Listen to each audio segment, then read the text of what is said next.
Ayee galatooma akkam jirtan nagaa jirtanii fayyaa jirtu. Ramoo gara kanaan dhufne yaada kanaallee isumarra dhufe. Akkuma yaadattan torbanoota dabran kana baruulee dhedheeraa barreessaa ture. Baruuleen sun haala biyya keenyaa fi haala saba keenyaa irratti kan fuulleeffatanii fi uummanni yoo hubate faayidaa qabaachuu danda'an yaada jirurraa kan barraa'anii.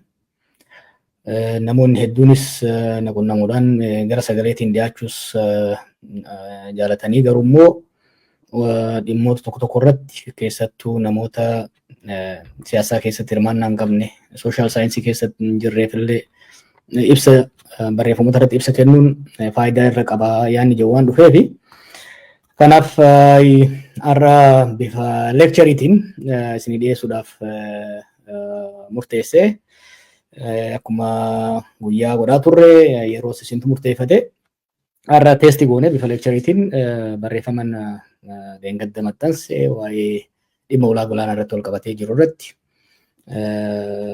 barreeffama sana gabaabaatti erga wal yaadachiifne booda itti aansee immoo akkaataa gaafilee isin biraa ka'antu jira. Gaafilee amma 10 ta'an funaaneen jira gara koomentiidhaan isin barreessitanii gaafilee saniif deebii kenna. San booda immoo performansiin irraa akkam akka ture eega waliin mari'anne booda barreeffamni boruuftaan maxxanfamu jira. Barreeffama sirriitti illee bifa kanaan ibsa walii godhaa waliin mari'achaa deemnaa yaan akeekni isaa takka kaayyoo waan kana godhu hubannaa walii kaasuu irratti kan fuulleeffateedha jechuudha. Egaa akkuma jedhe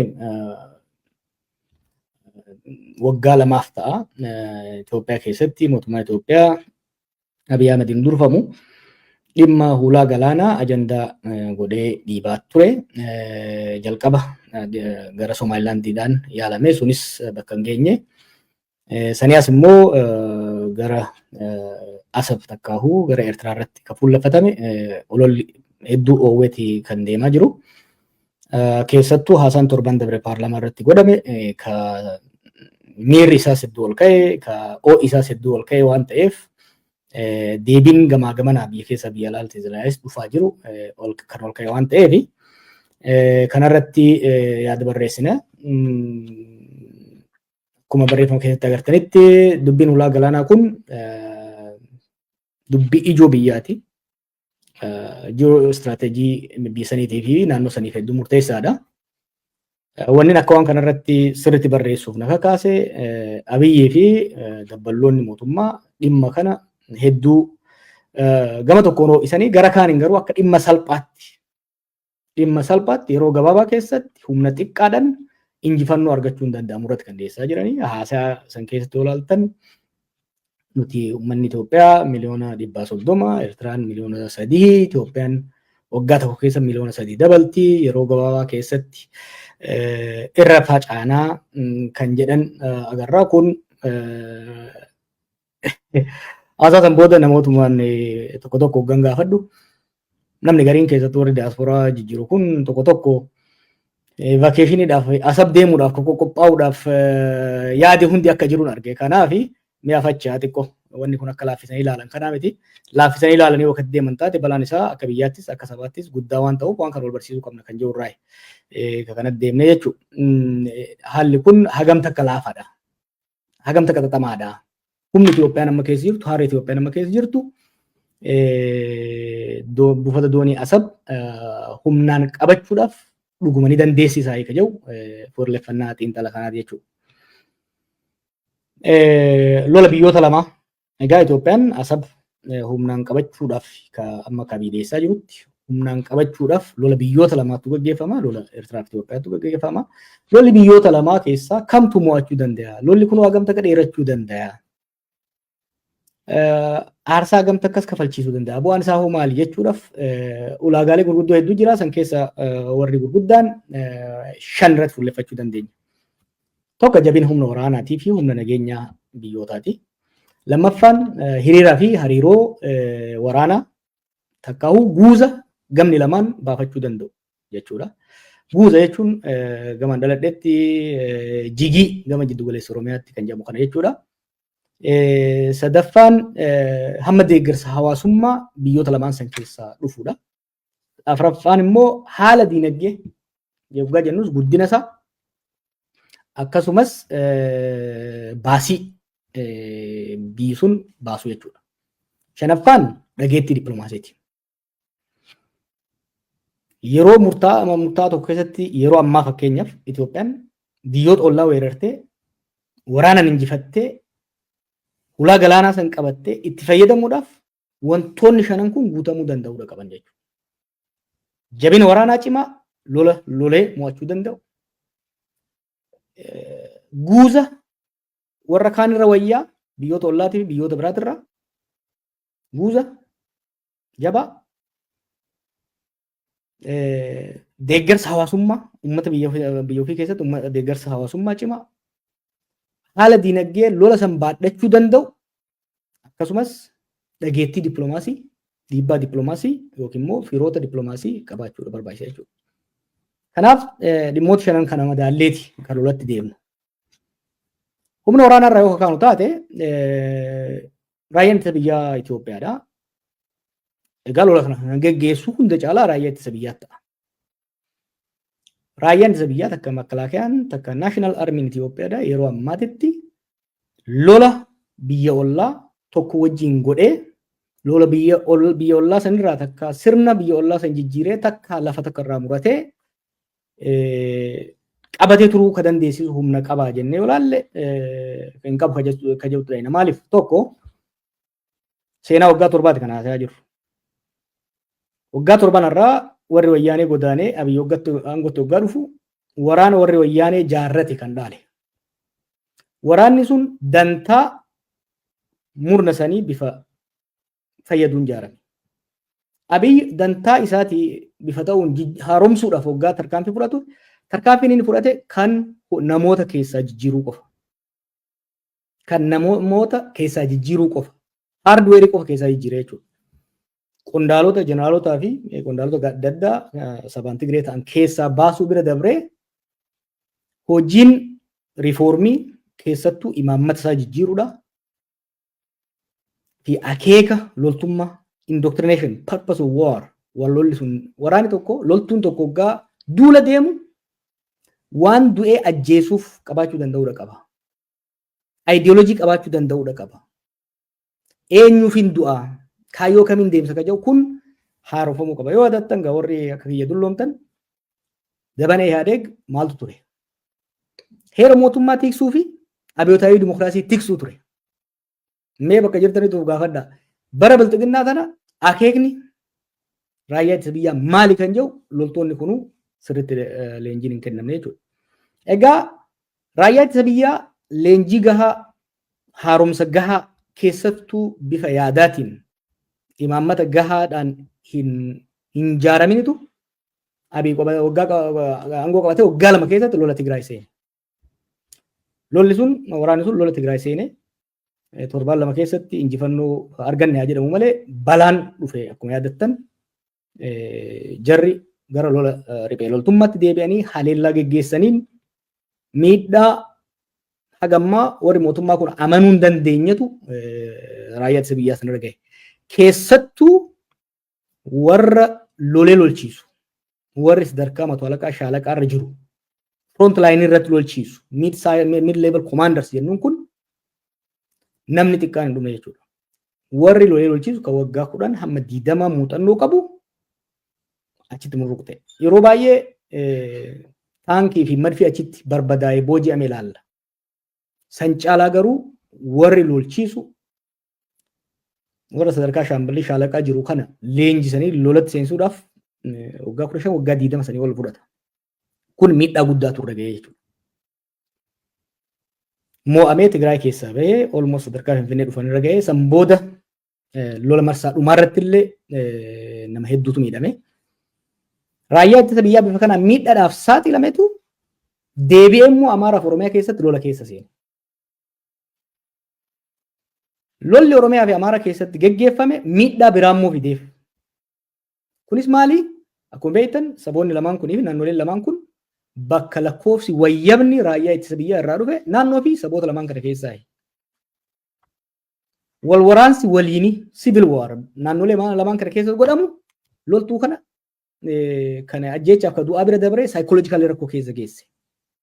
Lolli naannoo lamaanitti godhamu lola sabummaaf sabboonummaa irratti hundaa'e waan ta'eef ilaalchi sabummaaf ilaalchi sabboonummaa sabaratu hundaa'e. Ethno nationalism waraana kana seenee akka daran dadhabsiisu godhe qoqqoodamni akka keessatti dhufu godhe jechuudha. Amma kan loltoonni obootii fi loltoonni faannoo miseensota raayyaa ittisa biyyaa 100 hoggaa booji'an ka agarru kuni lafaa ka'eeti miti. Waraanni kun waggaa 7 lola keessa ture nuffee jira. Ajajoota jajjabaa dhabee jira. Ijoollee baatii 3 leenjisaniitti naqan kanatu deema. Ijoolleen kun immoo waan loltuuf indoctrination gahaan waan ittiin godhamneef seenanii miidhaa keessa seenanii jechuudha. So lolli keessatti wal waraansi naannoo Oromiyaa fi naannoo Amaaraa keessatti godhame kun miidhaa fide. Lolli dheerachuun immoo waliigala exhaustion keessa geessee jira jechuudha. So waliigalatti humni waraanaa Itoophiyaadha. Keessattuu humni lafoo sadarkaa biyya ollaa tokkoon wal lolee lafa ollaa tokko qabatee ittisee ittiin deemurra jiraachuun isaa hedduu shakkisiisaadha.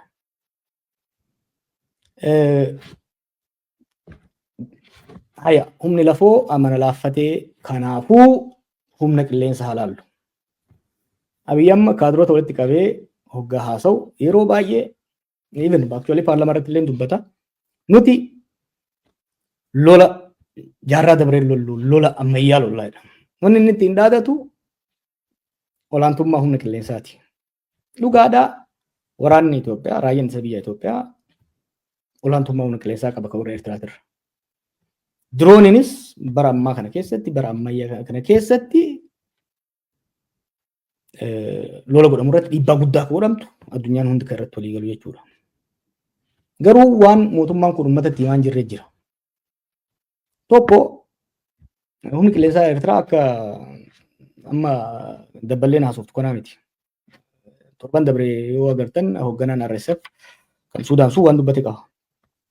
Gaafa lolli Suudaan dhoowwu xayyaaronni Suudaan akka jirutti asmaraa jiru jechuudha. Xayyaaronni lola kana keessatti hirmaachuun isaanii oola. Lammaffaa gaafa lola Tigraay dhugaadhaa biyya olaantummaa diroonii qabaachaa ture. Amma diroonii biyyaa miti shiftaan illee diroonii argachuu eegalee jira. Yaadattan amma humnoonni daldala seera alaa irratti hirmaatan kaarteeliin kookeenii adda addaa nagatan kun biyyoota Laatin Ameerikaa keessa jiran diroonii bifa adda addaatiin fayyadamaa jiran. Kanaaf dirooniin qofa qaba kan jedhu sunillee of eeggannoo guddaadha gaafata. Dirooniin bakka adda addaa jira. Kana eeguun barbaachisaadha. Qabxiin biraa ani gadi jabeessee dubbachuu barbaadu haga feete olaantummaa qilleensaa yoo qabaatte humna lafoo cimaadhaan ala lola fiduun lola mo'achuun amansiisaa natti fakkaatu. Fakkeenya 2-3 isinii kaasuu hin danda'a. Fakkeenyaaf Yaman yoo fudhattan bara 2015 irraa kaasee waggoota 4 biyyoonni ciccimoon Suudii fi Imiraat halkanii guyyaa qilleensaan itti roobsaa turan. Ifatanii dadhabanii keessaa bayan jechuudha. Kanaaf diroonii qofa abdatanii takkaa humna qilleensaa qofa abdatanii lolatti deemuunis booda salphina fiduu akka danda'u of eeggannoo gaafata. Tigraay illee qofa deemu taate Abiy olaantummaa diroonii qabaatee miidhaa guddaa yoo geessises fakkeenya yoo adattan Nooveembar 2020 hogga lolli eegale yeroo gabaabaatti mo'achuu danda'ee ture meeshaa qaban harkaa dha'ee. Riphee loltummaatti deebi'anii tarkaanfii fudhataniin garuu dirooniin bu'aa buusuu hin dandeenye. Kanaaf kanas hubannoo keessa galchuun barbaachisaadha. Dhimmi lammataa waa'ee waraanaa hoggaa yaallu keessattuu hoggaa yaadnu waa'ee waraanaa biyyoota lama hoggaa yaadnu qabxiin lammataa of eeggannoodhaan yaadamuu qabu hiriiraa fi hariiroo humnaa takkaa guuza lola kana keessatti hirmaachuu danda'an. Lolli kun kana sirriitti akka qayyibatattaniin barbaada. Lolli kun lola biyyoota lamaa qofa interstate war qofa ta'uu hin danda'u. Lolli bara 1998 Shaabiyaa Wayyaanee jidduutti godhame lola biyyoota irra jireessatti lola biyyoota lamaa ture. deeggarsa yaa jiraatu malee deeggarsa lafa jalaati kan godhamaa ture bifa adda addaatiin. Lolli primarily lolli baadimmee jedhamee beekamu sun raayyaa ittisa biyya Itoophiyaatii fi raayyaa ittisa biyyaa Eertiraatu wal waraanaa ture. Lolli waggoota kurnan asaanaa kana keessatti addunyaarra godhamaa jiru lola akkasiitii miti. Lola guuza dho'isaa qofaan osoo hin ta'in ifatti humnoonni adda addaa keessatti hirmaatan. Amma Itoophiyaa fi Eertiraa kan hoggaa laalle lola bifa sadi qabu. Lola sadarkaa sadi qabus godhamu deema. Tokko kallattiidhaan mootummaa Eertiraatii fi mootummaa Itoophiyaa yookiin waraana Abiyyi fi waraana Isaayyaas jidduutti godhamutu jiraata. Lammaffaa Itoophiyaa keessatti yeroo ammaa riphee loltoonni humna waraanaa guddaa qaban. TPLF, Faannoo fi OLF. Waan jiraniif lola kana keessatti gariin kallattiidhaan ifaan ifatti gara Eertiraa lolanii kan seenan humnoonni Tigraay garas akka deemaa jiraniif. Warri ifattuu warra Eertiraa wajjin hin dhaabanne immoo carraa raayyaan ittisa biyyaa naannolee keessa bahuu sanitti fayyadamanii haleellaa mootummaa irratti geessan waan cimsaniif naannee qaama lola kanaa ta'uu jechuudha. So it will have an intrastate war. Interstate war akka biyyoota lamaatti intrastate yookiin immoo domestic warfare qabaata rebeloltootaa fi mootummaa jidduu. Kan sadaffaa immoo regional war lola naannoo gaanfa Afrikaatti ta'a. Fakkeenya tokkoon isin kenna. Sudaan amma yoo fudhattan milishaa warra RSF fi humna raayyaa ittisa biyyaa bakka lamatti dhohee wal lolaa jira. Achi keessa kilooxoorii tokko lama humni Tigraay jira. Gama warra Eertiraanis hirmaannaan akka jiru himama. Warri Jibt gara qilleensaan deeggaraa jiru. Itoophiyaanis dhiyeessii meeshaatiin gargaaraa jirti jechuudha. Gaafa lolli Eertiraa fi Itoophiyaa dhohe Sudaanii fi Itoophiyaa jidduu daangaan hin jiraatu. Humnoonni kun walitti makamuu jechuudha. Walitti gabbaqaqa. Kallattiidhaan humnoonni sadan keessatti wal lolaa jiranii fi humnoonni Eertiraa humnoonni Itoophiyaa walitti banamanitti lola yoo xiqqaate humnoonni qaama 4-5 ajajaman. Hameeti, Burhaan, Isaayyaas, Abiy, Marroo, Dabratsiyoon fi Zammana fa'aa of keessaa qabutu hirmaachuu ta'a jechuudha.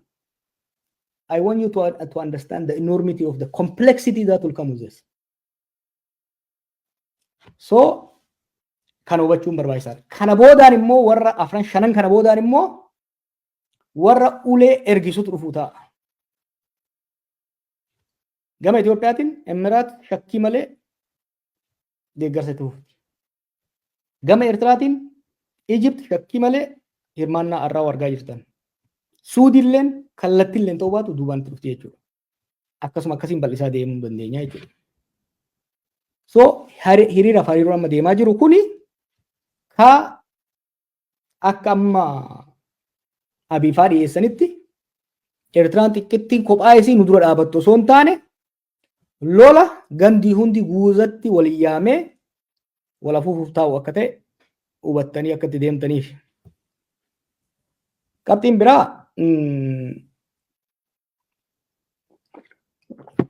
biraa akka hubattan barbaadu lolli kun lola daangarraa amma akka itti dhiyeessaa jiran akka waan lolli kun Eertiraa keessatti akka daangaa Eertiraa irratti godhamuu deemutti fudhatan. I believe that's a mistake. Kun dogongora.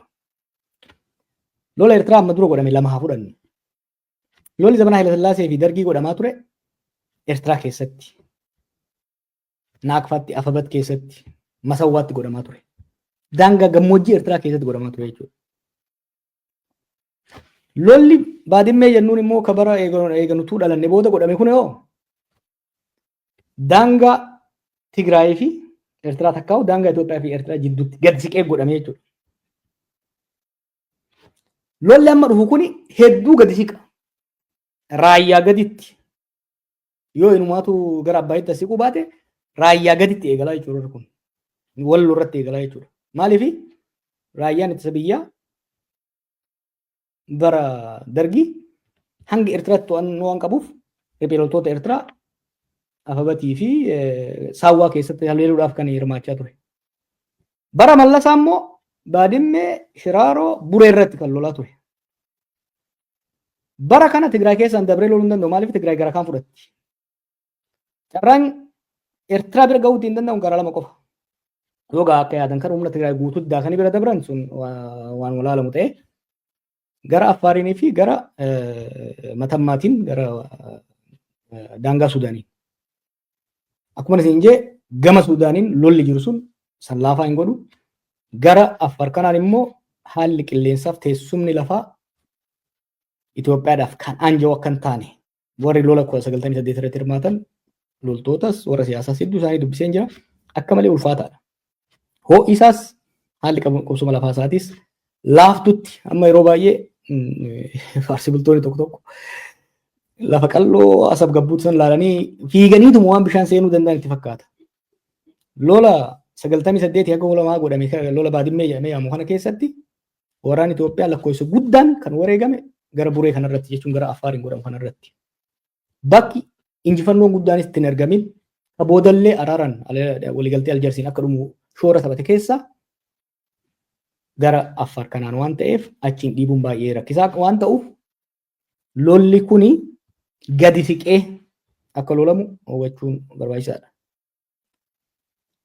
Guuza biyya biroos akkuma isiniin jedhe lolli yeroo ammaa biyyoota adda addaatti godhamu kun lola biyyoota lamaa qofa isaan taane kan biyyoonni hedduun keessatti akka hirmaatan ta'uu isaati. Kanarraa ka'uudhaan dheerinni fi injifannoo kan murteessuu danda'u akka amma namoonni keenya jaan loltoonni Shaabiyaa dulloomaniiru lakkoofsi uummata isaanii xiqqaadha lafti isaanii xiqqaadha bifa jaaniin miti bara ammaa kana. Yaman keessatti huutiin wata kan qabdu. Garuu waggaa dila kana humna dila kana dura dhaabachuu kan dandeesseef maali? Guuza Iraanii qabaachaa turte jechuudha. Iraan keessatti Suudaan keessatti humnoonni lamaan sun kophaa isaanii odoo kan lolan taate gareen tokko silaa qaata mo'atee bira dabre. Garuu uleen gamaa gamanaa ergifamu ka dadhabe akka jabaatu ka jabaate akka laaffatu waan godhuuf lola dheeressuu keessatti shoora guddaa qaba. Qabxiin biraa waa'ee lolaa waggaa haasofnu hubachuu qabnu haala hawaasummaadhaati. Deeggarsa hawaasummaa lolli sun qabaachuu danda'u. Lolli keessattuu lola biyyoolessaa sadarkaa biyyaatti waggaa godhamu loltuu jiruuf hamilee kennuudhaaf loltuu haaraa dabalachuudhaaf leeccalloo takkaa'uu qabeenya lola saniif barbaachisu maddisiisuudhaaf ummata hamilee lolaa qabu qabaachuudhaaf eegsisa. Haalli Itoophiyaa keessa amma jiru kun kanaaf ni anja'a. Ka Eertiraa keessa jiru maal fakkaata ka jedhu ilaaluun barbaachisaadha. Bakki irraa ka'uu qabnu seenas sababa lolaa. Cause of war. Dongorri guddaan abiifaa godhan asirraa ka'a fakkeenyaaf. Ifattis keessa keessanis kan dubbatan maali? Lola kana kan goonu asab fudhannaani. By nature gaafan dhaqeen lafti sun ta'ee nuti maali sun waan biraa ta'ee osoo jiru bakka hawaasa Eertiraa teessee waggaa laaltu immediately gaafii walabummaatii fi gaafii jiraachuu dhabuu itti dhiyaate jechuudha. Kun Isaayyaasiif kennaa guddaa ta'e. Kanaaf gaafii lolli kun lola wal dhibdee anaa fi Abiyyi miti, lola wal dhibdee dhimma biraatii miti. Lafa keenya muratanii fudhachuuf inumaatu akka biyyaatti nu dhabamsiisuudhaaf deeman kan jedhu himachuu danda'an jechuu isaan. Kun waan hedduu isa fayyade barreeffama keessatti akkan kaa'etti illee tarii Isaayyaas Abiy galateeffachuu kan qabuuf keessaa tokko akkaataan dhimma sababa lola kanaa itti dhiyeesse baay'ee kan isa fayyadeedha. Deeggarsa mormiin hedduu uummanni Eertiraa bulchiinsa nuffaa ture. Mormiin biyya alaa kanatti akkuma beektan keessa ture daasporaan beektanii warri Birgeed Hamaduu jedhan kun dachi dhiphisaa ture.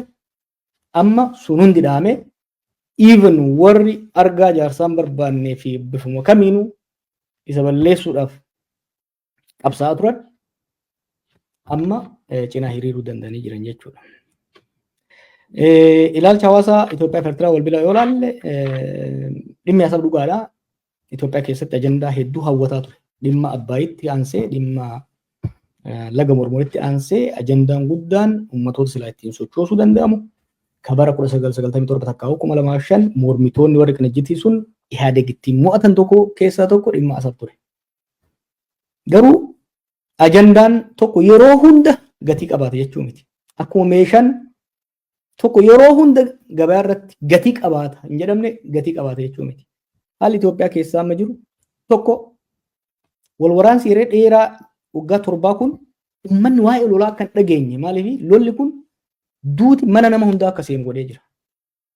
Kufaatiin diinagdee immoo lolaan waan wal qabateef namni mana manatti daabboo waan dhabee jiruuf lolaa dhagahuun barbaadu. Haga fedhe asaba yoo barbaadeef bahee galuu waan hin dandeenyeef ijoollee isaa waan nyaachisuu waan hin qabneef dhimmi lolaa ajandaa isaa ta'uu hin dandeenye. Dhimmi lammataa komii sabummaa. Akkaataan jarri OPDO kun mootummaa Oromoo jedhanii ittiin ooffatan ololli isaan geggeessan Oromoo jala dhokachuudhaaf sochiin isaan godhan kun uummata kaan kan qopheessee fi kan dhiibedha. Irreecha irratti wanti godhan fakkeenyaaf akka waan dhimmi kun dhimma Oromoo qofa ta'eetitti dhiyeessuun isaanii saboota biraa kan mufachiisedha. Saboonni biraa immoo kan qabsoo hidhannoo keessa jiranis kun mootummaa kanaan wajjin akka faallatti waan dhaabataniif ilaalcha mootummaa kanaa olola mootummaa kanaa fudhachuu irratti rakkataa jiru jechuudha. Gama Eertiraatiin seenessi Abiy dhiyeesse kan mootummaa san tajaajila ture. Yaadannoon seenaa kaleessaa historical memory. Tarii dhaloonni qubee kun hin beeku jedhanii natti fakkaata warri gannaa kan katti deeman lolli dheeraan walabummaa Eertiraatiif godhame sun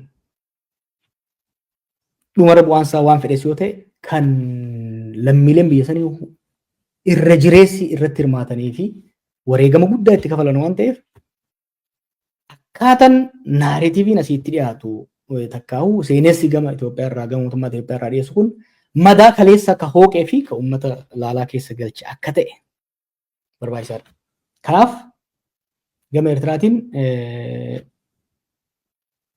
mormitoota dabalatee mormitoonni silaa sirnicha loluu barbaadan yookiin akka cal'isan dirqaman yookiin dhumaatu sirnicha bira akka dhaabatan godhe jechuudha. Akkuma barreeffama keessa kaasetti ufumaa kanin ija kiyyaan arge warra dur jaarmaa Jaabahaa jedhamu keessa yookiin immoo Shaabiyaa keessas qabsaa'aa turanii mootummaa amma jiru kanaan wal lolanii biyyaa baqatanii waggaa 3-4 dura bara kaanis bara wayyaanis waggaan argu sirna kana mormaa turan amma manguddoota beeke manguddoota kiraanchii qabatanii deemanidha. Manguddoonni kun kiraanchii qabannee mishigii keessa deemnee lolla malee sadarkaa jedhanii arganii jechuudha. Jijjiirama waggaa 2 keessatti uumame jechuudha. Maaliif kana jaa Faarsii bulaan tokko fi Abiyyis dabalatee akka waan uummanni Eertiraa ililchee bulchiinsa Isaayyaas kan waggaa 30 maalii kan waan ifateef ililchee waan isaan simatu fakkeessanii wanni geessan kun doongoraa uummata doongorsiisuu hin qabanii jechuudha. Qabxiin biraa dhimma diinagdeeti. Dhimma diinagdee Itoophiyaan diinagdeen Itoophiyaa GDP'n isaa baay'ee guddaadha. Kan Eertiraa dachaa hedduudha ta'e gaafii hin qabu. Baasii garuu waggaa laalle kanallee akka xiyyeeffatan hin barbaada. Baasiin biyyoota lama. Itoophiyaan diinagdeen isaa guddaadha, galiin isaa guddaadha, baasiin immoo akkasuma guddaadha. Biirokiraasii hedduun guddaa ta'e qaba. Liqaa biyya alaa guddaatu irra jira. Baajata waggaa qabnu keessaa parsantii 40 liqaa kafaluudhaaf oolchina jechuudha. Sanbira dabre immoo caasaan Ihaadeeg irraa dhaalame kan amma jiru kun kan itti amane hogganaattis ta'e paartiitti amanee achi keessa jiru osoo hin ta'in ka dalagaadhaaf jecha qofa achi keessa jiru waan ta'eef gaafa galiin keessaa hir'ate kan biyyaa fi sirna ganu ta'uu hubachuun barbaachisaadha. Malaammaltummaan sirna guddaa ta'e itti fufuun immoo mataa isaatiin qabeenyi biyyaa harki guddaan waan mootummaan barbaaduuf osoo hin ta'in waan namoonni dhuunfaa barbaadaniif waan ooluuf kunis gaaga'ama mataa isaa qaba jechuudha. Gama Eertiraa fudhannu akkuma reefu jee maallaqa gatii galiin isaanii baay'ee xiqqaadha. I don't know tokko 20ffaa Itoophiyaa yoo ta'edha GDP isaanii. Garuu baasiin isaanii xiqqaadha. Loltoonni isaanii achi keessa jiran kan mindeeffaman lakkoofsaan baay'ee xiqqaa irra jireessi naashinaal sarviisiin kan achi keessa jiran jechuudha. Mala hammaltummaan baay'ee xiqqaa jira. Kanaaf maallaqni mootummaan lolaaf oolchuu barbaadu takkaa'uu hojiirra oolchuu barbaadu irra jireessan akka Itoophiyaatti kan qisaasamu osoo hin ta'in kaatamu osoo hin ta'in lolarra kan oolu ta'uu barbaachisaadha. Liqaa hin qaban ofirra. Liqaa yoo jiraates baay'ee xiqqoodha jechuudha. Kan dippiloomaasii laalaa adeemnu gama dippiloomaasiitiin Itoophiyaan waggoota 20 bara 2000 kaasee hamma 2008tti absolutely dominate goote Eertiraa. Eertiraan gaanfa Afrikaattis, Afrikaa keessattis, addunyaattis akka moggeeffamtu, akka dhiibamtu, qoqqobbiin adda addaa akka irra kaayamu gootee olaantummaa irratti argattee turte jechuudha. Hamma IGAD keessaa bahutti geessee jechuudha Keeniyaan bara san keessa. Baroota torban kana dippiloomaasiin Itoophiyaadhaa laaffataa, dippiloomaasiin Eertiraa immoo wayyaa dhufe. Dippiloomaasii biyya tokkoo takkaa'u dhageettii dippiloomaasii biyya tokkoo wantoonni cimsan, wantoonni jabeessan biyyi takka humna dippiloomaasii guddaa qabdi, dhageettii dippiloomaasii guddaa qabdi. Yookiin akka horattu kan isii taasisan wantoonni gurguddoon tokko cimina waraanaati. Cimina waraanaatii fi tasgabbii keessoo strong security. Tumsa loltummaa, tumsa waraanaa, tumsa nageenyaa si wajjin horachuudhaaf. Keessattuu Itoophiyaatti biyyoonni lixaa yeroo baay'ee Itoophiyaa wajjin hariiroo kan tolfatan Itoophiyaan wal ta'anii naannoo san tasgabbeessuudhaaf.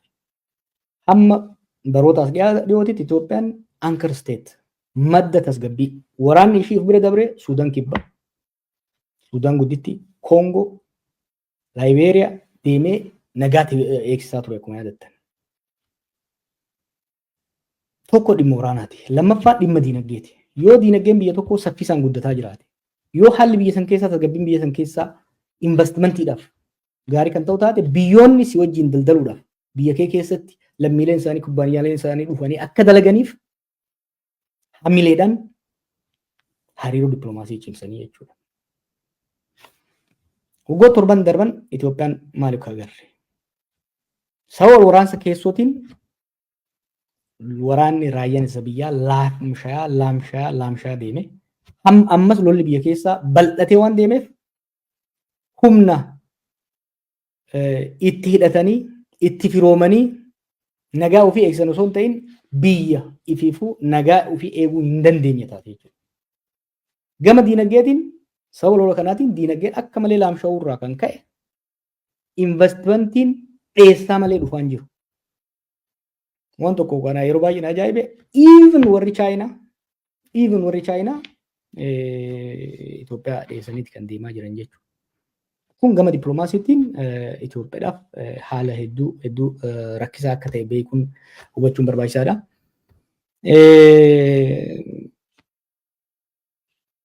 Gama Eertiraa immoo waggaa laalle waggaa 20 erga qoqqobbiin irra taa'ee moggeeffaman booda yeroo Abiy aangootti dhufu gargaarsa isaatiin, tumsa isaatiin qoqqobbii san keessaa bahanii gara hawaasa addunyaatti makamuu danda'an. Yeroo Itoophiyaan jeequmsa keessa seentee laaffataa deemtutti immoo isaan yoo xiqqaate jeequmsa keessoodhaa hin qabanii inumaatu galaana diimaa irratti Suudaan keessatti shoora taphachuu eegaluun isaanii warri dura isaan jibbus garagalee akka xiyyeeffannoo kennuuf kan taasisedha jechuudha. Dippiloomaasii Itoophiyaa reefu waa'ee diinagdee isinii kaaseetiin jira. Wal waraansi laaffisuusaa. Dhimmi biraa kan warri ministeera haajaa alaa keessa jirtan ragaa naa baatan jedhee yaadadha. Waggoota darban kanatti ministeerri haajaa alaa Itoophiyaa akka malee foreign ministeerii akka malee laaffate. Maaliif? Hojiin isaa waajjira muummicha ministeeraatiin fudhatame. Imaammanni we don't even have a foreign policy. barreeffamee qophaa'ee kan itti kennamu hin jiru. Ambaasaaddaroonni kana ammallee ragaa naa baatu jedheen jira. Ambaasaaddaroonni biyya alaatirraa waggaadhaan ni deebi'u leenjiidhaaf. Leenjiin isaaf ni kennamu garuu madammarii barsiifamu kooriidarii ilaaluudha. Waa'ee imaammata Itoophiyaan gaanfa Afrikaatti imaammata akkamii hordofti? Biyyoota Arabaa irratti imaammata akkamii hordofti? Dhimma addunyaa irratti imaammata akkamii hordofti? Kan jedhu kan barraa'ee qophaa'ee dippiloomaatonni ittiin leenji'an hin jiru. Xiyyeeffannoo hin qaban, leenjii gahaa hin qaban, imaammata hin qaban. Yeroo baay'ee even ministeerri haajaa alaa murtii dhimma alaati irratti yeroo murtaa'u hin mari'achiifaman waayyuu hin qaban. Fakkeenyaaf gaafa dubbiin Somaalilaandii Itoophiyaan wadaba argatte jedhamee ibsame sun ministeerichi kuwan qabu ture. Kilinika wayii eebbisaa ture. Ambaasaaddaroonni maqaan dha'u ambaasaaddaroonni gurguddoon garii miidiyaa irraa argan garii an bilbilee odeeffannoo irraa argachuuf hoggaan gaafadhu qubaan qaban turan jechuudha. So ministeerri haajaa alaa hojiin dippiloomaasii Itoophiyaa akka malee laaffate. Hojii dippiloomaasii dippiloomaatotaa fi ministeera haajaa alaa irraa fudhachuudhaan waajjira muummicha ministeeraatti geeffame. Kun immoo rakkoo ofii mataa ofii uummate. Abiy dhuunfaadhaan hogganoota hedduu wajjin walitti bu'e.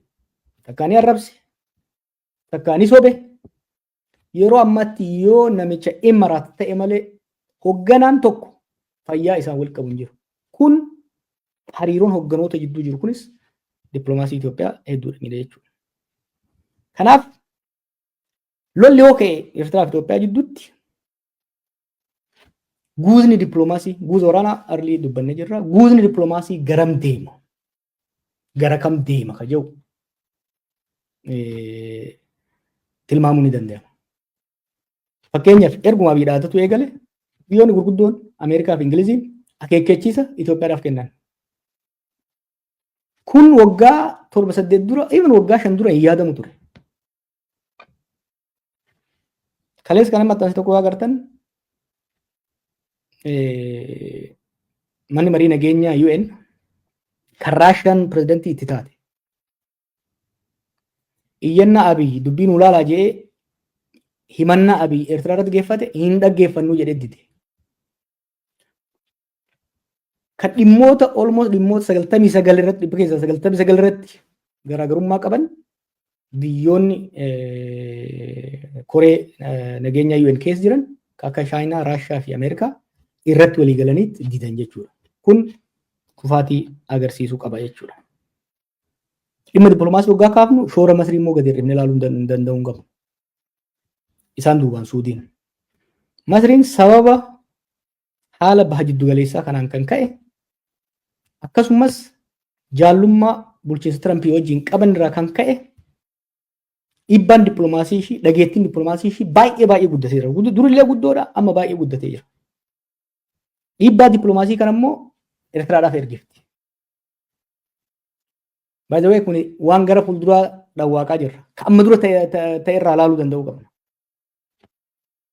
Gaafa dhimma Somaalilaandii fi Somaaliyaa wajjin wal dura dhaabbannaan godhame Masriin shoora xiqqaa hin taphanne jechuudha. Kanaaf dhimma Somaaliyaa keessaa moo'amnee salphannee baanee harka kenninee mallatteessine. Ammas gama dippiloomaasii warra Eertiraa wajjin waggaa lola keessa kan seenu taate guuzi dippiloomaasii gama Itoophiyaa bahuu kan danda'u ammallee akkan argu Emiraat qonnatti fakkaata. Emiraat immoo meeshaa waraanaa yoo kan ergitu taate malee gama dippiloomaasiitiin yookiin humni dippiloomaasii ishii dhageettiin dippiloomaasii haga Ijiptii hin gahu. Lammaffaa immoo gara Arab Liigii fi biyyoota addaatiin Ijiptii wajjin waan jiraniif gama saniin yoo akkam jabaate abstenshaa yookiin abstengooti malee sagalee kennuu irratti mudhii hidhattee nuuf falmuusii rabbi beeka jechuudha. Ayyee dubbiin garamitti deemti? Itoophiyaan ammatti haala biyya alaa weerartee hulaa galaanaa qabachuu dandeessu keessa jirtu. Kana jara murree dubbachuu danda'u qabna jechuudha. Itoophiyaan haala amma jiruun humna waraanaatiin haa ta'u, gama dippiloomaasiitiin haa ta'u, gama diinagdeetiin haalli jiru aanjaa waan hin taaneef biyya biraa weerartee ulaa galaanaa murattee humnaan ulaa galaanaa argachuu haalli dandeessisu hin jiru. Garuu immoo ololli ulaa galaanaa waggoota lamaan dabre kana OA dhufe qarqara lolaan nu ga'eera. Abiyyi lola hin barbaaduusi ittis hin qophoofne. Garuu dhimmoota keessoo daayibartu gochuudhaaf tarii immoo doorsisee fa'aa waan fudhatu itti fakkaatee ajandaa godhee oofee amma bakka ifiifuu to'achuu hin dandeenye keessa galeera jechuudha. Namoonni hedduun haasaa inni paarlaamaa irratti godhe san akka waan haasaa inni lolaa qophaa'ee borumtama dhaqee biyya san weeraruu hedduu fakkaatu miti. Sun nervasnes sodaa hamaa keessa seenuu isaa agarsiisa jechuudha. Dhuguma immoo sodaachuullee qaba. Anuu sodaadhee jira. Maaliif lolli kun carraan dhoowuu isaa baay'ee guddaadha. Maaliif? Tokkoffaa akkaataan inni dhimma kana itti dhiyeessee fi doorsisni inni godhu kaka'umsa guddaa warra Eertiraa biratti uumee jira. Warra Tigraay birattis uumee jira. Isaan of baraaruu survival war of baraaruudhaaf lolla jedhanii of amansiisanii jiran jechuudha. Akka inni hin qophaa'in immoo waan hubataniif har'a nuti dhaadate boru nuun dhiisu waan jedhaniif haga inni qophaa'uun eeganii dafanii lola eegaluu danda'u. Keessattuu humnoonni Tigraay rakkoo hamaa keessa jiran. Waggoota eega Pretooriyaa as waggoota 2-3 kuni waggaa 3 amma haala ulfaataa ture isaaniif. Yookiin nagaan hin jiru yookiin lolli hin jiru. Yookiin mootummaan hin taane yookiin riphee lolaa hin taane. Yoo riphee lolaa taate mindaan kafaltu dhimma misoomaaf ittiin gaafatamtu lola qofarratti fuulleffataa loltuun kee mindaa sirraan eeggatu. Yoo mootummaa taate immoo misoomallee ni hojjetta loltuufis mindaa kafaltaa loltuu sifirraa hir'ifta. Loltuun amma Tigraay qabu humna isaaniitii ol guddaadha. Kanaaf they have to change this no war no peace situation. Dhiibbaa keessoo isaan irra gahaa jiru kana keessaa bahuudhaaf lolatti deemuuf dirqamuu danda'u. Kanarraa kaanee wanni ilaaluu dandeenyu haalli amma wal dura dhaabbannaa kun yeroo gabaabaa keessatti gara lolaa deemuudhaaf carraa inni qabu guddaa akka ta'e hedduu barbaachisaadha. Sadaffaan immoo warri guuza bahu lola kana barbaadu. Gama Itoophiyaatiin Imaraat lola barbaaddi. Maaliif Suudaan keessatti humna RSF kan lolaa jiru waraanni Tigraay jira. Warri Eertiraa immoo duubaan gargaarti jedhanii shakku. Kanaaf lolli Tigraay fi Eertiraa irratti banamee humnoota isaanii Suudaan keessaa akka baasan barbaaddi jechuudha. Akka harkifatan barbaaddi jechuudha. Dhiibbaa kana uumuudhaaf lolli Tigraay fi Eertiraa keessatti akka uumamu dhiibbaa godhaa jiran warra mootummaa Itoophiyaa irratti. Gama kaaniin immoo Masriin warra Eertiraa irratti dhiibbaa gooti. Maaliif? Waa'ee garda osoo hin ta'in sunillee dhumatee jira. Dhimma Naayil irratti keessattuu gara fuulduraa Itoophiyaan masnoo biraa takkaa'u giddibii biraa akka hin ijaarreef jecha Abiy irratti dhiibbaa godhuu barbaadan. Itoophiyaa irratti dhiibbaa guddaa godhuu barbaadan. Dhiibbaa kana immoo lola irratti uumuudhaan godhuu barbaadan. Kanaaf humna Eertiraa irratti illee humna Tigraay irratti illee dhiibbaa godhuudhaaf carraa guddaatu isaanii baname jechuudha. Balaan lola kanaa maali? Lolli kun carraan eegaluu isaa guddaa waan ta'eef. Balaan lola kanaa maali? Lolli tokko eegaluu duratti eenyutu injifata akka jedhu yookiin immoo hagamta akka dheerata akka jedhu tilmaamuu malee beekuun baay'ee rakkisaadha. Inuma tilmaamna. Kan amma reefu jedhu kunis tilmaama. Tilmaama ragaalee qabnu hundoofnee tilmaama kennina. Abiy akka dhaadatutti torban lamatti Isaayyaas illee dhabamsiisee Eertiraa jilbiiffachiisee asab Itoophiyaa jalatti galchee ililbee fi gammachuudhaan Finfinnee deebi'uu danda'a. Carraan isaa jira. Carraan kun garuu dhiphaadha natti fakkaata kan laalutti. Sababoota normaa walitti kaasirraa kan ka'e.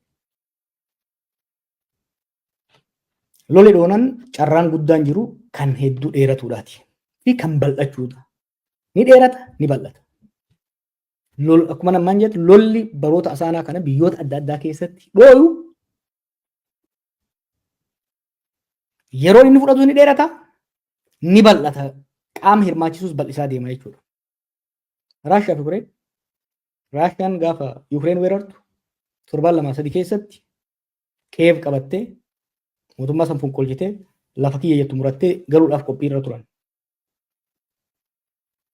Garuu haalli sun hin taane maaliif humnoonni lixaa guutuutti Yuukireen bira seenanii lolichi lola addunyaa ta'ee jechuudha. Amma waggaa 4 guutuuf deema. Wanti 7-2 karoorfame waggaa 4 ta'uu guutuuf deema.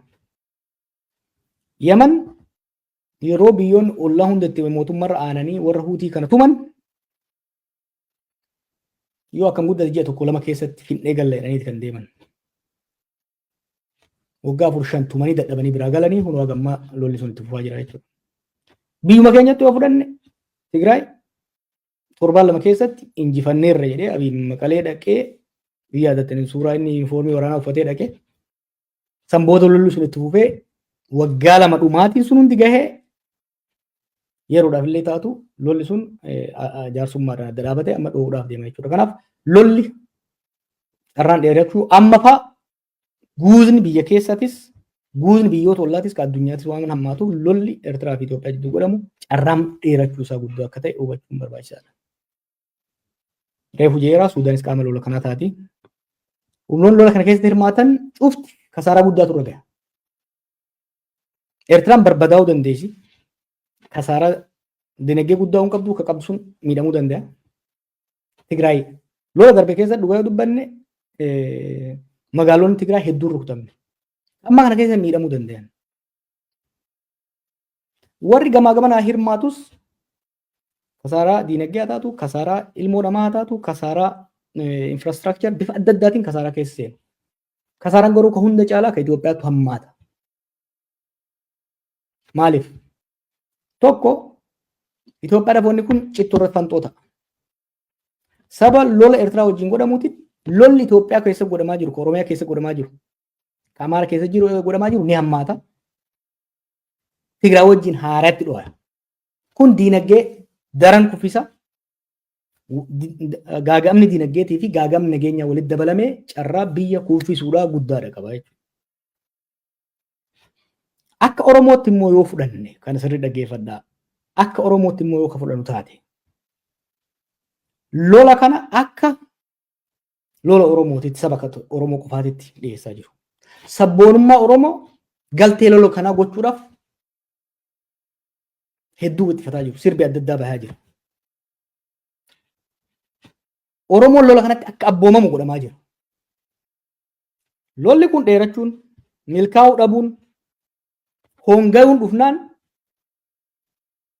akka biyya bilisignaa qofatti osoo hin ta'in Oromoo irratti caba hamilee guddaa akkasumas immoo xuraa'uu maqaa political credibility keenya qilee hamaa rakkoo hamaa keessa seenuu akka danda'u hubatanii deemuun barbaachisaadha. Falli jiru yoo danda'ame lola kana hambisuu dadhabamnaan balaa fiduu danda'u hir'isuu irratti hojjechuu gaafata jechuudha. Erga kana jennee gaafilee gara keessanii dhufan gaafilee 11 fileetiin jira. Gaafiin duraa hulaa galaanaa argachuu Itoophiyaadhaaf dantaa biyyoolessaa guddaadha jettee amantamoo yoo amante maaliif mormitaree jedha. Karaan Itoophiyaan hulaa galaanaa itti dhabde sirriidha jettee amantaa. Itoophiyaan hulaa galaanaa argachuun sirriidha nan deeggaras. Garuu wanni tokko sirrii waan ta'eef waan tokko waan barbaadde qofaaf itti milkoofta jechuu miti. Is it feasible? Ni danda'ama. Haala anamma jiruun dhaabbii anamma qabuun dhaabbii dinagdee, dhaabbii waraanaa, dhaabbii dippiloomaasii, dhaabbii hawaasummaa an amma keessa jiruun nan danda'aayi. Fakkeenya koota haaraa yoo barbaade kootni haaraan naan maluu danda'a. Naan mala jedhee amanuu hin danda'a. Humna isaa humna ittiin bitachuu nan qaba. Baajata ilmaan kiyya afaan qabeetiin biraa bitadha. Keettu madaaluu danda'uu qabda jechuudha. Wanni an jechaa jiru gaafiin Itoophiyaan hulaa galaanaa har'a kan eegalame biyyiin kan eegalame miti kan turedha. Seenaa dheeraadha qaba. Itoophiyaan dantaa daldalaatiifis dantaa biraatiifis hulaa galaanaa argachuudhaaf irratti carraawwatu. Kun garuu tarsiimoodhaan hoogganamuu qaba. Yeroo eeggate yeroon gaafa humnaan deemtu jira, gaafa malaan deemtu jira. Gaafa lolaan deemtu jira, gaafa malaan deemtu jira. Lolaan ka deemtu gaafa humni lolaa kee jabaa ta'e. Itoophiyaan yeroo baay'ee waa'ee baasii Jibuutiitti godhamu baasii qofaaf miti Itoophiyaan kan galaana diimaa irratti fi gara Hindii irratti kan hirmaachuu qabdu. Biyyoonni hedduun naannoo san dhufanii hirmaataa yeroo jiranitti Itoophiyaan qabaachuun even kan amma biyya jedhu kun neevii takkaa'u humna waraana galaanaa qabaachuun gaariidha. Garuu waan tokko waan barbaaddeef waan siin malee qofa argatta jechuudha. Akkaataan ittiin argattu akka mammaaksi jedhu san kan suuqameen fuudhee jettee kan bobaa lafa buusuu fiduu danda'a kan hin jechaa jiru. Akkaataan Itoophiyaan kan ulaa galaanaa itti dhabde sirriidha kun marii siyaasa seenaa dheeraadha gaafata.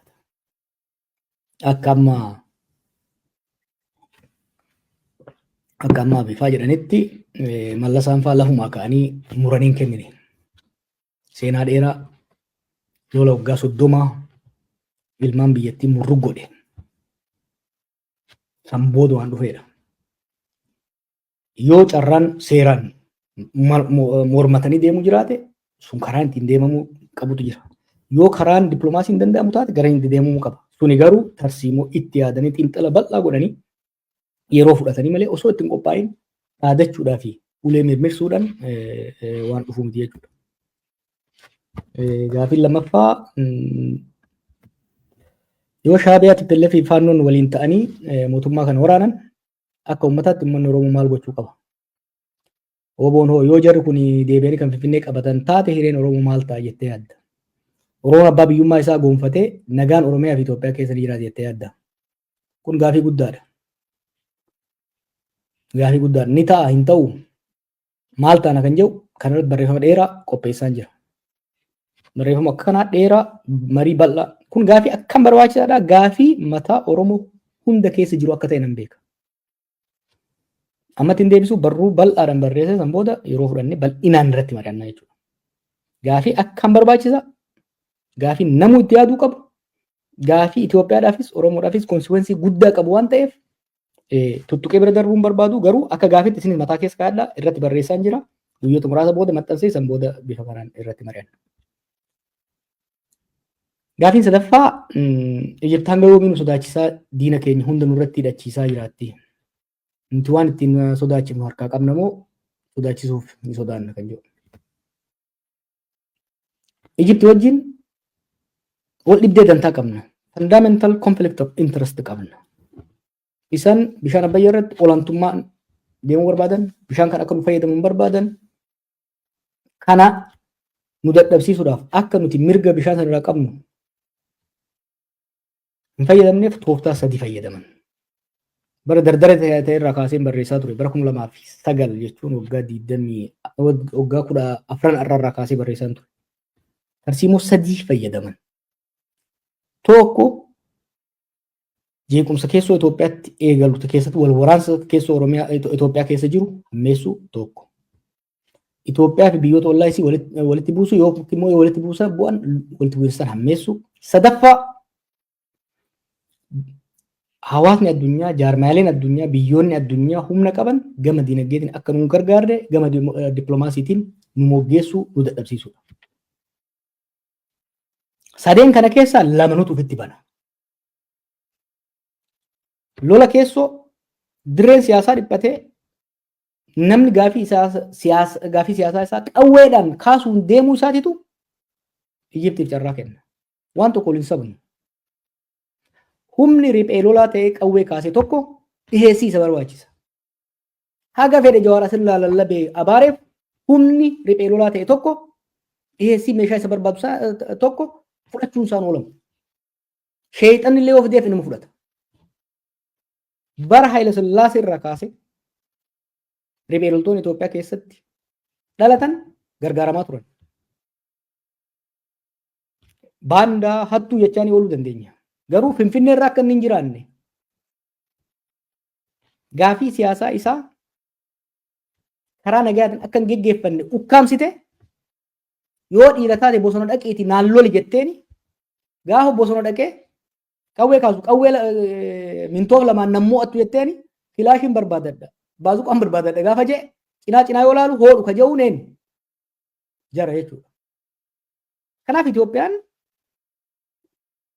saaxilamummaa Ijiptiif qabdu irra aanuu akka barbaadu taate lola keessoodha dhaabuu danda'uudha qabdi jechuudha. Lola keessoodha dhaabuu Itoophiyaa keessa riphee lolaan akka hin jiraanne kan humnoota gara riphee lolaatti fincilaatti qabsoo hidhannootaan akka fincilan kan godhu zabana Haayile Sillaasees mootummaadha, zabana Dargis mootummaadha, zabana Ihaadegis mootummaadha, zabana Biltsiginnaa kanas mootummaadha jechuudha. Kanaaf falli jiru biyya dimokiraatessuu sirna garaagarummaan siyaasaadha. Xarapheezaa gubbaatti xumuramu ijaaruun barbaachisaa ta'a jechuudha. Kana kan nu barbaachisu. Biyya ollaa wajjin biyyoota ollaa wajjin hariiroon nu qabnu hariiroo doorsisuudha, hariiroo moggeessuudha. Dhugaa dubbanne yeroo baay'ee biyyoota ollatti siyaasa keessatti jecha biyyoota ollaa wajjin walitti bu'uutu jira jechuudha. Kanarraa akka ka'e biyyoota ollaa wajjin dippiloomaasiidhaan bifa wal hubannaatiin deemu. Amma dhimma Eertiraa kana yoo fudhanne bara 2018 Abiy araara buuse biyya keessatti biyyoota lamaan keessatti illee jaalatame addunyaa irratti illee noobeeliin kenname. Garuu gaamusa wayiwaataa ture nu maal jenne hariiroon biyyoota lamaanii kuni hariiroo namoota lamaa yookiin paartii lamaa ta'uu qabu. Hariiroo biyyoolessummaa qabu kan waliigaltee barreeffamaan jiru akka biyyatti walii mallatteessine mallattoon sun immoo qabxiilee waliigaltee sun immoo uummata Itoophiyaatiifis uummata Eertiraatiifis uummata addunyaatiif ifa ta'e ta'uu qaba jennee ogaa jennu isin maal beektan jedhama. Yengad waan ajaa'iba keessa Abiy paarlaamaa irratti maal jedha? Eertiraan walabummaa kan kenne xalayaa tokko nagarree, xalayaa kaabinee nagarree, xalayaa mana maree nagarree. Araara isaa fi Isaayyaas jidduu maal irratti akka araaraman, boodahoo maal irratti akka wal dhaban, xalayaan takkitti hin jirti. Waliigaleen takkitti hin jirti hin jirtu. He repeated the same mistake. Mallas badii qaba ture. Bara 1993 waggaa Eertiraan walaba baatu hariiroon biyyoota lamaanii clearly define ta'uu negotiator ta'ee settle ta'uu hariiroo wayyaanee fi Shaabiyaa hariiroo Isaayyaasiif mallas ta'uu qabu ture. Hundoon gora guddaadha. Santu oofee 97 wal waakkachuuf lolatti seenne 98. Abiy hoo 2018 badii san takka irra deebi'e. Mee namni waan biyyoon lamaan 2018 irra walii galan san booda immoo 2022 booda waan qabatamaan irratti wal lolan. Fakkeenyaaf Abiy waa'ee Asab irratti proposaalli inni Eertiraaf dhiyeesse kan barreeffamaan jiru kan ministeerri haajaa alaa beeku kan uummanni Itoophiyaa beeku kan UN biratti gale jira kan Afrikaan Union biratti gale jira hin jiru. So we repeated the same mistake. Ammas taanaan carraa Egypt fayyadamtu kana irra aanuudhaaf nagaa keessoo tasgabbeessu hariiroon olloota wajjin qabnu dantaa waloo jiddu galeessa godhatee dippiloomaasii sinsinni osoo hin taane dippiloomaasii yeroo dheeraa irratti hundaa'een wal hubatanii deemuu barbaachisa jechuudha. Gaaffiin afuraffaa ajandaa ulaa galaanaa fi Eertiraa weeraruu kana kan irra caalaatti faarsu faarsee bultoota Oromoo fi ajajjoota waraanaa sabaan Oromoo ta'anidha. Kuni maaliif ta'e? Naannolee biyyattii keessaa PP Oromiyaa qofatu dhimma kana balballoomsa. This is extremely dangerous. Oromoofis Itoophiyaafis baay'ee hamaadha. Kan ammoo itti yaadeeti Abiy kan godhaa jiru. Dhimma kanarratti kan hin barreessuuf, kan hin dubbisuufillee, kan hin dubbadhuufillee kanaaf. Dhimmi ulaa galaanaa dhimma ummatoota Itoophiyaa maraati. Dhimmi hidha guddichaas dhimma Oromoo qofaati miti dhimma ummatoota Itoophiyaa maraati. Hin sobaminaa gama Oromootti waggaa qaban Oromoo waan fayyadan isinitti fakkaatiin Oromoo miidhan Oromoo diinatti dhimmeessan Oromoo saba biyya san keessa jiru wajjin wal dura dhaaban. Deliberatedha. Mee careful ilaala waan waa'ee ulaa galaanaa kana kan dubbatamu. Internet irraa kan lafa dhiphisu kan gadi bahee dubbatu miseensi paarlaamaas Oromoo. Kaadireen bitamee dubbatus Oromoo. Jeneraal Gabbayee dubbatus Oromoo. Waa'ee Itoophiyaa waliin qabna sablammoota 80 biyya san keessa jiru wajjin waan Oromoo fayyadan waan Oromoo fayyadan fakkeessan miti. Kun Oromoos Itoophiyaas miidhaa jira. Oromoo akkamitti miidha? Tokko uummata bolola qabu, uummata agreesiif ta'etti ifaan godha. Boru immoo kasaaraa yoo dhufte Oromootu kasaareetti deema. Gama lammataa humna Itoophiyaas laaffisaa jira. Naannoleen biraa, hogganoonni naannoo biraa kan dhimma kana dubbatan hin agarru. Shimallisuma dubbatu agarta. Yoo akka muddate asii Adaanach agarta. Gadi buutu Aanaa irratti isaan agarta.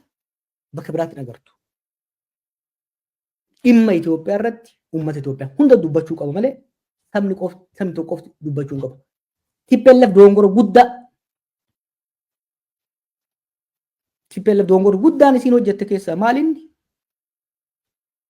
dhimma Itoophiyaa dhimma saba tokkoo fakkeessuudhaaf haalli ittiin deeman dogongora ture jechuudha. Kun gaafii hedduu barbaachisaadha. Kun waan jijjiiramuu qabu. Waan Oromoon falmuu qabu.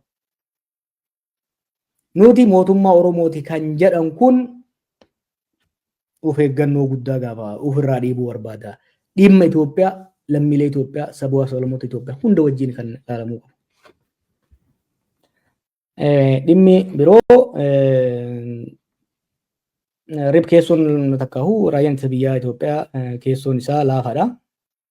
Kanarratti lola kana seenuun daranuu laaffisaa diigumsaaf saaxiluu danda'a. Kun immoo biyyas warra biraas rakkoo keessa galchaa kan jedhu gaafiin ka'e. Keessattuu immoo kun gaafii hedduu barbaachisaadha. Humnoonni hidhatan kun faakshin takkaahu murna garaagaraa qabu. Balaa guddaa fiduu danda'a. Kanarratti illee barreessaan jira. Bal'inaan irratti deemna. Lolli kun deemuun haala Itoophiyaa hammeessaa deemaa kanan jedhuuf tokko kanarraa. Maaliif? Lola keessoo kana hedduu hammeessa.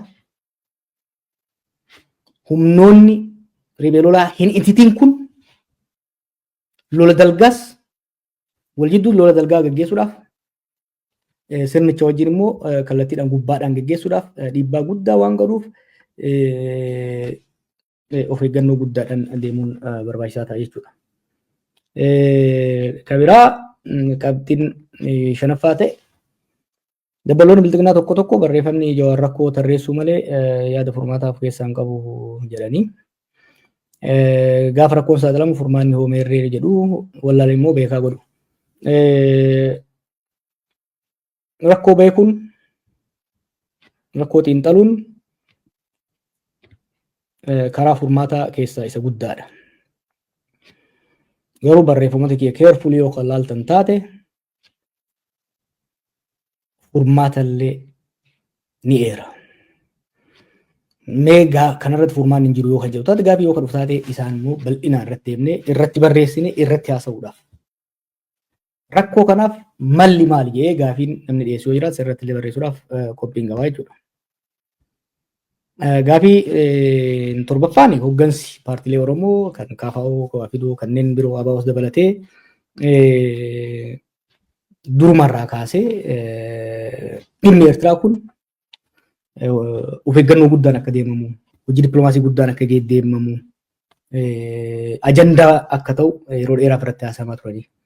Paarlaamaa keessatti I think Profeesar Maraaraa fa'aa jechaa ture. Yeroo dhiyeessanitti warri har'a lollu malee jedhu kun xiqqeessaa turan. Kuni gaafii bareedaa kaafte. Yoo yaadattan filannoo 2005 sanarratti 97 sanarratti mormitoonni dhimma ulaa galaanaa waggaa kaasan kan xiqqeessaa ture kan mormaa ture warra har'a ministeerota ta'e kanaadha jechuudha. Kun gaafanis dogongora ture.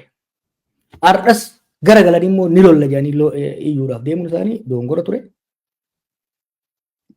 Dantaa biyyaa keerfulii ilaalanii dhimma kamtu yeroo kamitti ajandaa ta'uu danda'a. Dhimma kamtu yeroo kamitti raawwatamuu danda'a kan jedhu lafa kaa'anii deemuun barbaachisaadha. Gaafii 8ffaa paartii bultoonni fala waraanni itti dhaabatu hin qabne dhaadannoo bulaa jidduutti lolli haa dhaabatu jedhu geggeessu. Gama biraan immoo dibbee waraanaa atumaa jiru. Gochaan paartii bultootaa kun wal hin dhiitu jedhu. Waan kanarratti yeroo darbe barreessin ture. Oromiyaa keessatti nageenyi akka dhufu nan barbaada, dhufuu qaba. Garuu bifa amma namoonni tokko tokko jaansaniin dhufuu hin danda'u. Obbolaan kunillee Oromoo qofa kan jedhutti gad dhiphisuun sirrii miti. Ilaa waan tokko dhagayaa ijoollee Oromoodha. Waan tokko sirriitti dhaggeeffadhaa. Bakka dur hin jiru. Tokko har'a murna maqaa Oromootiin dhahatutu aangoorra taa'aa jira. Murni kun biyyoota keessa saboota adda addaatiin wal waraansa keessa jira. Biyyoota ollaachiin walitti gaarreeffataa jira. Itti gaafatamummaa jira jechuudha. Oromiyaa keessatti qofa nageenyi bahee nageenyi jiraate Amaarri wal fixaa Oromoon nagaa qabaata kan jedhu is not going to happen. Kabiraa dhiisaatii Suudaan keessatti wal waraansa osoo jiru Oromoon nagaa argachuu hin danda'u. Keessattuu akka Itoophiyaatti lolli naannolee mara keessa jiru akka dhaabatu yoo karratti hin dalayne taate obbolaa jettee yoo murnoota Oromoo wal lolaa jiran qofa irratti kan xiyyeeffatu taate it will never happen. Kun dhufuu hin danda'u. Amma Itoophiyaa keessatti sadarkaan chirichaaroon nageenyi itti dhufu jiraachuu hin danda'u.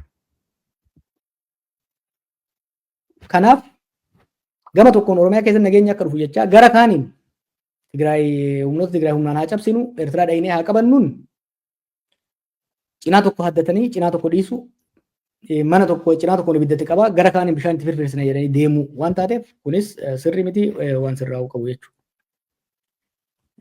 Gaafiin saglaffaa faarsee bultoonni fal waraanni itti dhaabatu hin qabne gaafuma reefu sanna fakkaata kuni. Waliigalatti atiin finnee jirra qabxiin asirratti dabarsuu barbaade dhimmi ulaa galaanaa ajandaa guddaa Itoophiyaadhaati.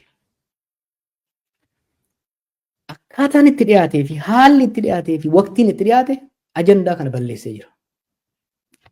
Guyyaa 3 dura waa'ee afaan Amaaraatiin barreesseen ture. Akkaataan Abiy dhimma ulaa galaanaa kana itti dhiyaase Itoophiyaadhaaf har'a ulaa galaanaa argamsiisuu dhiisi dhaloonni itti aanu argachuudhaaf haala rakkisaa akka isa mudatu taasise. Akkaataan inni dhimma Somaalilaandii itti kaase sun hojii dippiloomaasii gaha Somaalota wajjinis biyyoota ollaa wajjinis biyyoota addunyaa wajjinis osoo hin godhin dhimma atakaaroo Somaalota guddaa jidduu jiru keessa seenuun isaa Itoophiyaan akka biyya humnaan deemtu an agreessor akka biyya walabummaa hin tiksine walabummaa biyyootaa hin kabanye kan chaartara Afrikaa Yuuniyeenii fi UN'dhaa diigutitti akka ilaalamtu godhe. Biyyoonni naachuralii fira keenya tumsa keenya tura illee akka nu dura dhaabatan godhe. Chaayinaan nu dura dhaabate dhimma Taayiwaaniin waan wal qabatuuf. Ameerikaan nu dura dhaabate dhimma Kiraayimiyaatiin waan wal qabatuuf. Biyyoonni Afrikaa takkittiin nu deeggara takkittiin maaliif chaartara Afrikaa diiga? San qofaa miti yeroo waa'ee buufata doolii ulaa galaanaa kaasu haasaan inni godhe even Keeniyaa nagaa wajjin qabdullee muufachiise. Kanaaf akkaataan inni itti dhiyeesse akkaataan ammallee inni itti dhiyeessaa deemu kuni kasaaraa keessa nu godhe.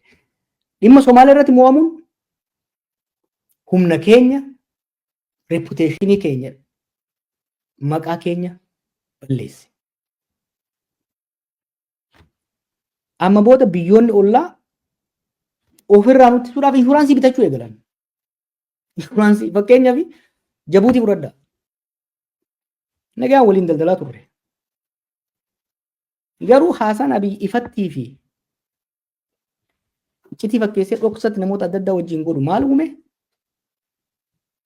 Sodaa guddaa keessa waan isaan galcheef buufata taajuraa tadaangaa teenyarraa hedduu dhiyoo kontiraataan fudhadhu liiziin fudhadhu jennaan hin barbaadu jee booda humnaan irraa fudhachuuf deema ka jedhuun sodaachuudhaan Suudi Arabiyaadhaaf kennanii jechuudha. Nuuf Suudi Arabiyaan immoo loluu hin dandeenyu. Warra Eertiraas furmaanni tokko isaan godhuu danda'an buufatoota doonii isaanii kana bifuma kanaan humnoota gurguddoodhaaf liiziidhaan kennuu danda'u. Gaafsa wallolli keenya Eertiraa yartuudha jennee tuffannu tanaan osoo hin ta'in warroota biraa wajjin akka wanni hin taane deemuun hedduu barbaachisaadha.